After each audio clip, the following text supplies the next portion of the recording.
Mitchtram here. Today I want to talk to you about the Texas rig. This is really one of the simplest rigs in bass fishing. There are a few things that make it a little tricky when you're rigging it. Things like if the worm isn't completely straight, it may not fall straight, and that may not be a big deal, but it may be. If you don't go far enough into the head of the worm, it'll tear out pretty easily. It also doesn't line up with the weight if you're using a weight well. And if you don't skin hook it properly, then unfortunately it doesn't remain weedless. So we're going to talk through how to rig it, and then we're going to get on the water and fish it. So what is a Texas rig? Essentially, it's just some sort of soft plastic, a hook, and then a weight if you choose to fish it weighted. And you can fish it weighted or weightless. And we'll do both of those when we get out on the water. And the thing about it is, you can use a craw, you can use a trick worm, you can use a curl tail worm, some sort of paddle tail or fluke, and you can even use small finesse type baits. It just depends on the hook you use, even curl tails. So you can use it with a wide variety of soft plastics. And the thing about it is, it's simple, it comes through cover, and bass, they will eat it. And as far as hooks are concerned, the two main hooks you see are the extra wide gap, like that, EWG, and you see an offset worm hook, which looks like that. And both of these hooks work fine. A offset worm hook is typically better for thinner baits. Like if I was going to use this, I'd probably use an offset worm hook. Or if I was going to use this, I'd probably use an offset worm hook. If I used a thicker bait like this stick worm, then I'm probably leaning towards an EWG like that. And you can even use a straight hook. Some people will use a straight hook. Now that's a really small one. That's about a 1/0 straight hook, but some people will use that as well. And it works perfectly fine. You just need to make sure you have the right size. You probably want a 3/0 or 4/0. And that's typical is a 3/0, or this is a 4/0. So one of those is typical for your worms. Now, when it comes to weight, you can go weightless, or you can choose to use weighted. So depending on how fast you want it to fall is going to depend on the amount of weight you want to put on it. If I'm fishing fairly shallow, I want the least amount of weight possible. So I'm going to go weightless, or I'm going to go with something small like a 1/4 ounce. Little bitty guy right there. This one right here is a 1/2 ounce. And I might use that if I want to go into deeper water, if I want to punch through cover, or if there's sticks, stumps, grass, things I want to really drag it through, I might go with that heavier weight. The thing about it is you want to choose the weight based on the least amount you can get away with. The less weight you have, the more natural the bait typically looks, and the slower it falls. So let's just rig one of these up so you can see what it looks like. Got my line right there. The first thing you're going to do is you're going to put a weight on it. So there we go. We're just going to slide the weight on if you choose to make it weighted. So we have our weight on right there. Then we're going to tie a hook on right there and choose whatever knot you like. I'm going to tie the polymer knot because it's fast and easy for me. Now we're ready to rig it. And this is where a lot of people make one of the biggest mistakes. They'll barely go into it like this and then pull it through, and then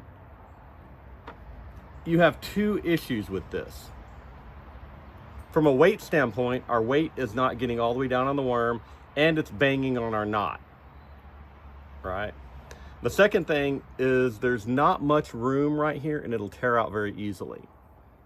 The way I prefer to do this is to go in about 3/8 to 1/2 inch, about that far, pull it through,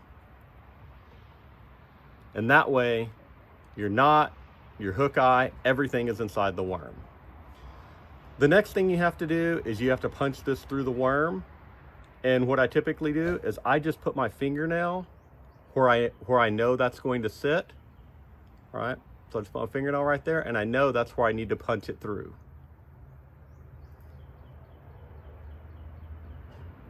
Just as a marker. So see, there it is. Perfectly rigged. Now, the next thing you want to do is you want to skin hook it. And all that means is you're going to pull the worm forward a little bit like this and push it up on the hook so that it hooks in it a little bit like that. And the whole purpose behind that is to keep it fully weedless. I'm going to show you one more thing that some people do. I don't do it, but I've seen a lot of anglers do this, and that is not even go through the worm. Some people claim that the worm gets bunched up in the bass's mouth and they lose a lot of hook sets because they've gone through the worm like that. Some people will actually just skin hook it on the side like that. Just a tiny little bit. Now, that keeps it weedless, and it also means when the fish hits it, you get the whole hook in their mouth, but it may not fall and be as natural as you might want it because it is off center. Totally up to you, but it is just another option I wanted to mention. One more thing I wanted to mention is the glass bead. Sometimes people will put a glass bead in between the worm and the weight. And that gives you two things. It gives you a clacking sound when that weight hits it.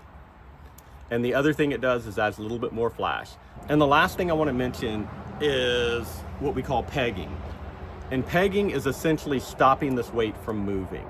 If you want to keep it all as one piece, you can take a toothpick, stuff it inside the cone of the weight, and then break it off.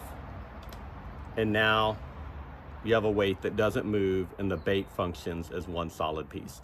That can be helpful sometimes coming through weeds and brush because it keeps everything together and the weight doesn't fall and get wrapped around something. So there are reasons that you might want to do this. All right, let's go fish this thing and see if we can catch something. Today we're looking at fishing the Texas rig, both weightless like we have here, as well as weighted. And really, when you're working this weightless worm, all there is to it, for the most part, is you just lift your rod up, let it fall, take up the slack, let it set for a few seconds. It's really all there is to it. And then you just repeat that process. Now, you can do a little tap tap with it as well. So instead of just lifting it up, you could go give it a little pop pop.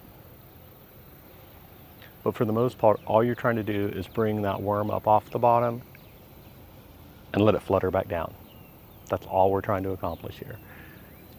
And when you do that, more often than not, you're gonna get bites either on the fall of that worm or when the worm is sitting completely still on the ground. All right, now here we are with our weightless worm. Let's see what this does for us.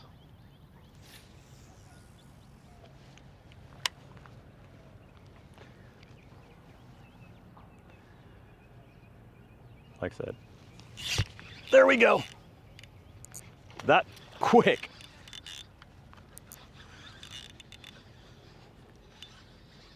Not a big fish, but he's pulling a little drag.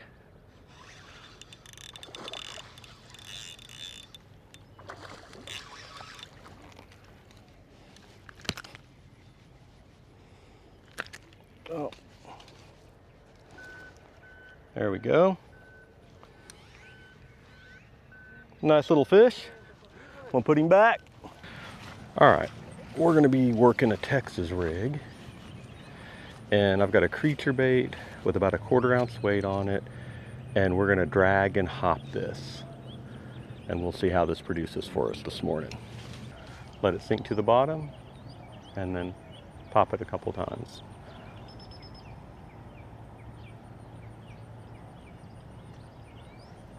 And pop it a couple times. So all we're trying to do is pull it up off the ground, kind of like you think how a crawfish, they'll walk along the bottom and then they'll scoot up like that and then drop down. That's what we're trying to mimic. You can also just drag it. Just like that crawfish is just crawling along the bottom.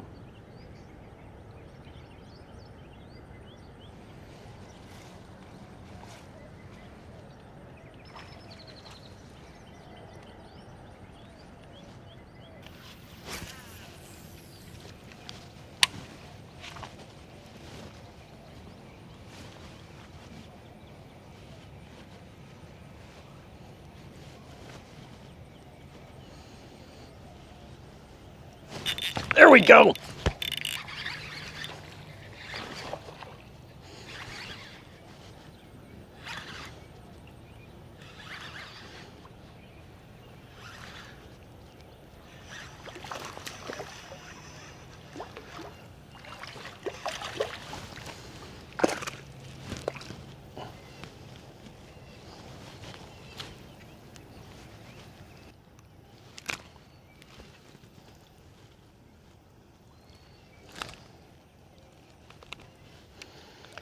There we are. Nice little fish on the creature bait, working like a weighted Texas rig. Now we've got a weighted stick worm, and you can work this 3 different ways. You can drag it along the bottom, you can hop it, or you can just lift your rod tip up and let it fall back down, or a combination of any of those 3.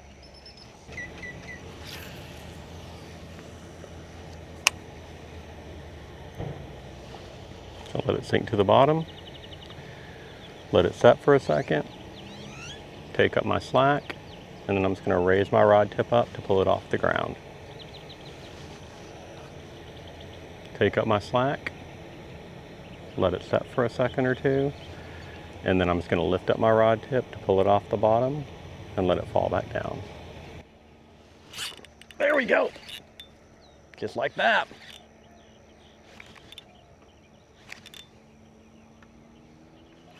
Ah, he spit it. So that's the Texas rig. Just remember, go far enough into the worm to hide the hook eye and the line. Rig it as straight as you can. Skin hook it nice and clean on the top. Use the right weight for the depth and cover that you're fishing. And then when you have that bite, reel up your slack and then set the hook. It's not fancy, but it just flat out works. And it's one of my go-tos. I fish this more than probably anything else. I love fishing soft plastics. It's one of my favorites. What's your go-to Texas rig setup? Do you usually fish it weighted, or do you go weightless? Do you peg? Do you leave it unpegged? Do you use a glass bead on it? Or are there other modifications that you make? I'm honestly curious.